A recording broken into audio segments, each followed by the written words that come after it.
Hello friends, मैं काजल ठाकुर आप सभी का आपके अपने यूट्यूब चैनल में पुनः स्वागत करती हूँ। दोस्तों, आज हम पढ़ने वाले हैं हमारे बाल विकास से संबंधित महत्वपूर्ण प्रश्न, जिसमें हम पढ़ने वाले हैं हमारे शैशवावस्था, बाल्यावस्था और किशोरावस्था से संबंधित महत्वपूर्ण प्रश्न अर्थात बाल शिशु की देखभाल। इनसे महत्वपूर्ण प्रश्न हमारे टॉपिक में परीक्षाओं में पूछे जाते हैं। तो दोस्तों, हम पढ़ने वाले हैं इन्हीं के बारे में। दोस्तों, आज का पहला प्रश्न है हमारा, आत्म गौरव की भावना सर्वाधिक पाई जाती है।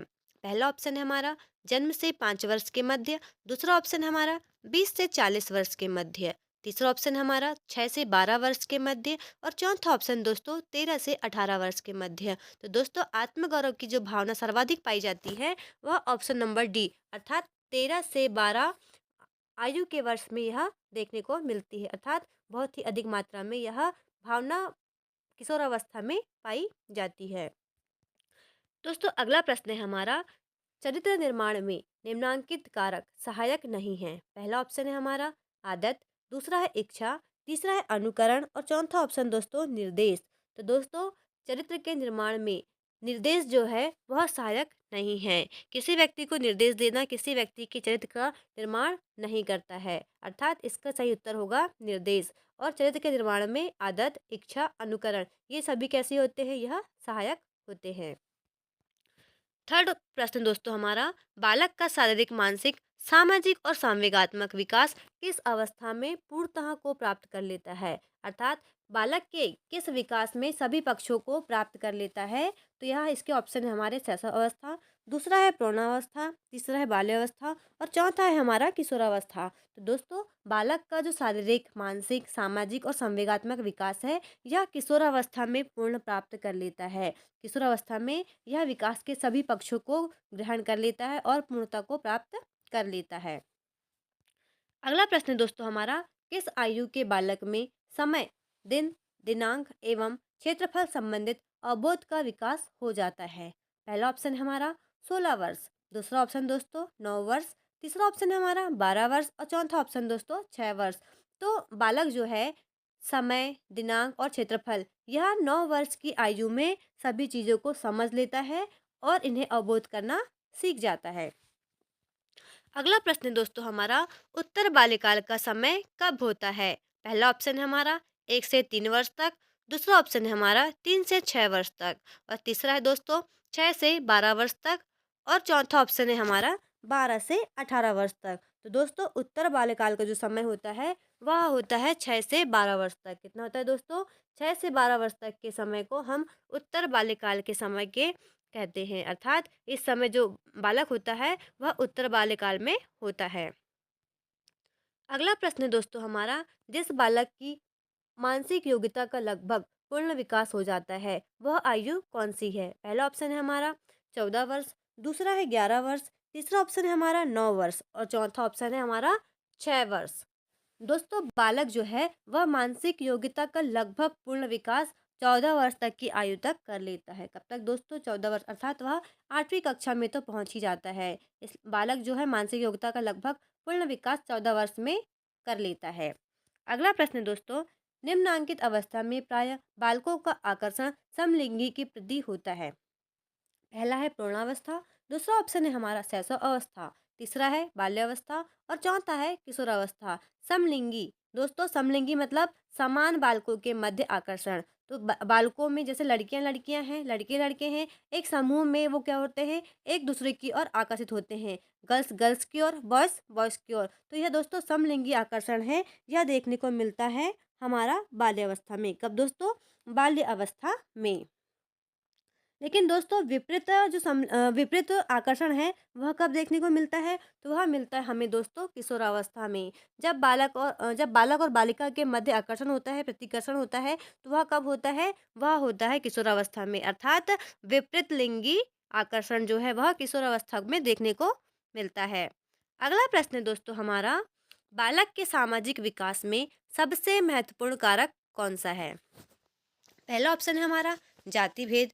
दूसरा है हमारा अनुवांशिकता। तीसरा है वातावरण और चौथा है विद्यालय। तो दोस्तों, बालक के सामाजिक विकास में सबसे महत्वपूर्ण जो है वह है हमारा वातावरण। कौन सा है दोस्तों, वातावरण जो है, वातावरण के माध्यम से बालक जो है सामाजिक विकास में बहुत ही अच्छा कर पाता है। अर्थात सामाजिक विकास में सबसे महत्वपूर्ण कारक कौन सा होगा?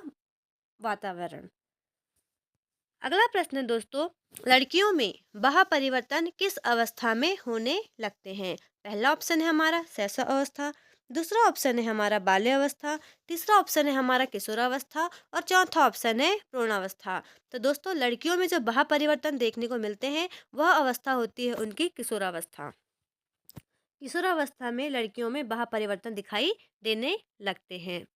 अगला प्रश्न है दोस्तों हमारा, भाषा विकास के क्रम में अंतिम क्रम सोपान क्या है? पहला ऑप्शन है हमारा ध्वनि पहचानना, दूसरा ऑप्शन है हमारा ध्वनि उच्चारण, तीसरा है शब्दोच्चारण और चौथा ऑप्शन है भाषा की पूर्ण व्यथा व्यवस्था। तो दोस्तों भाषा विकास का जो अंतिम क्रम होगा वह होगा हमारा भाषा विकास की पूर्णावस्था। अर्थात जब बालक भाषा विकास को पूरी अच्छी अच्छी तरह से समझ पाएगा, ध्वनि पहचान पाएगा, शब्दों का उच्चारण कर पाएगा, शब्दों का अर्थ समझ पाएगा, ध्वनि का उच्चारण कर पाएगा, तो दोस्तों वह भाषा की विकास की पूर्णावस्था को प्राप्त कर लेगा। तो भाषा विकास का जो अंतिम शब्द है, अंतिम क्रम है, वह है भाषा विकास की पूर्णावस्था। अर्थात ऑप्शन नंबर डी हमारा करेक्ट आंसर है। नेक्स्ट क्वेश्चन है हमारा, भाषा विकास के विभिन्न अंग कौन कौन से हैं? पहला ऑप्शन है अक्षर ज्ञान, दूसरा है सुनकर भाषा समझना, तीसरा है ध्वनि उत्पन्न करके भाषा बोलना और चौथा ऑप्शन दोस्तों उपयुक्त सभी। तो भाषा विकास के लिए क्या है? सभी अंग है। सुनकर भाषा को समझा जा सकता है, अक्षर का ज्ञान हो तो व्यक्ति पढ़कर भी समझ सकता है और ध्वनि उत्पन्न करके भाषा बोलना, अर्थात ध्वनि हम बोलकर भी भाषा को समझ सकते हैं या हम हमें अक्षर ज्ञान हो तो हम भी बोल सकते हैं या चीज़ों को समझ सकते हैं। अर्थात भाषा का विकास के ये सभी अंग हैं। अगला प्रश्न दोस्तों, भाषा विकासात्मक बाल मनोविज्ञान का जनक किसे माना गया है? विकासात्मक पूछा गया है दोस्तों, तो पहला ऑप्शन है हमारा फ्रायड को, दूसरा है ब्रूनर को, तीसरा है दोस्तों जीन पियाजे को और चौथा है केली को। तो दोस्तों विकासात्मक बाल मनोविज्ञान का जनक है वह जीन पियाजे को माना गया है। किसे दोस्तों? जीन पियाजे को।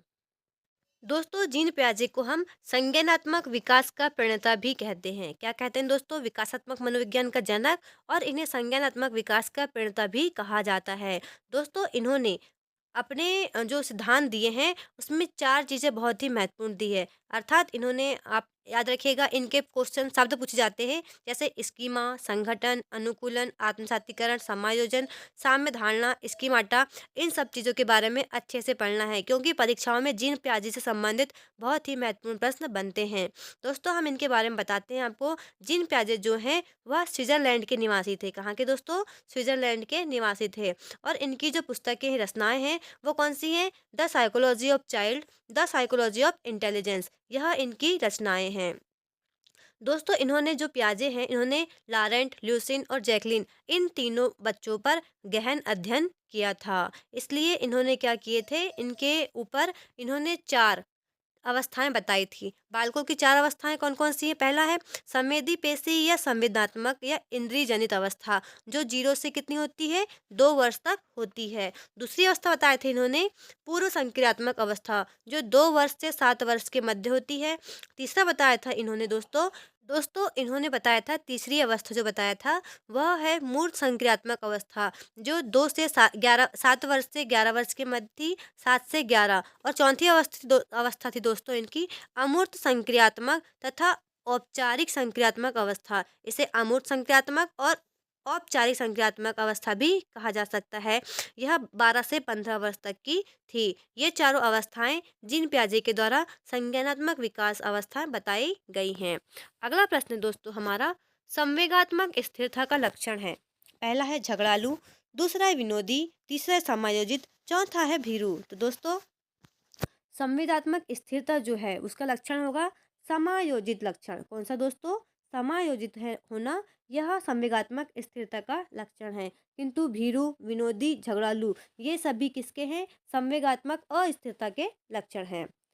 अगला प्रश्न दोस्तों, लैमार्क ने अध्ययन किया था। पहला स्कूल का, दूसरा समाज का, तीसरा वंशानुक्रम का, चौथा वातावरण का। तो दोस्तों लैमार्क ने अध्ययन किया था वह वंशानुक्रम का किया था। किसका दोस्तों? वंशानुक्रम का अध्ययन लैमार्क के द्वारा किया गया था। अगला प्रश्न दोस्तों हमारा, संवेग शब्द का शाब्दिक अर्थ है। पहला है क्रोध तथा भय, दूसरा है उत्तेजना या भावों का उथल पुथल होना, तीसरा है स्नेह तथा प्रेम। और चौथा ऑप्शन है वातावरण में समायोजन, एडजस्टमेंट। तो दोस्तों, संवेग का जो शाब्दिक अर्थ है वह है उत्तेजना या भावों में उथल पुथल होना। अर्थात उत्तेजना और भाव में जितने भी संवेग आते हैं, क्रोध, भय, स्नेह, प्रेम, ये सभी क्या होते हैं, उत्तेजना के कारण ही होता है। और भाव में क्या होता है, उथल पुथल होने लगता है। तो यह संवेग का शाब्दिक अर्थ है। हमारा लास्ट क्वेश्चन दोस्तों आज का, बालक के सामाजिकरण का प्राथमिक घटक क्या है? पहला है परिवार, दूसरा है विद्यालय, तीसरा है राजनीतिक दल, चौथा है क्रीड़ा स्थल। तो दोस्तों, बालक का जो सामाजिकरण का प्राथमिक घटक है वह होता है परिवार। क्या होता है दोस्तों? परिवार जो है प्राथमिक घटक होता है किसका? बालक का। ये दोस्तों, आपको हमारी कक्षा पसंद आई हो और हमारे प्रश्न आपको समझ आ रहे हों तो हमारे चैनल को लाइक और सब्सक्राइब अवश्य करें। धन्यवाद।